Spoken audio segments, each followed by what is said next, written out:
How to delete blank page on Word. Hi everyone, this is Kate here and welcome back to the channel. And in this video we will learn how we can delete blank page in Word.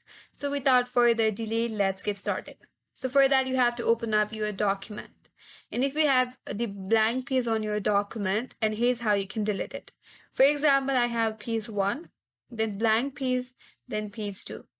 Now to delete your blank page, you have to navigate to your blank page and move your cursor on the middle way or at the middle of this page. Now what you have to do is press your backspace key multiple times and your page will be deleted. Now if you scroll through it, the page is gone. Here now I have my page 1 in page 2. So that's the first method. If you want to go for the second method, then what you can do is navigate to this view at the top. Then here click on Navigation Pane. So here again I have three pages, page 1, page 2 and page 3, and this is the page that I want to delete. Click on the blank page that you want to delete from this navigation pane. Then you have to press Ctrl and G key in your keyboard.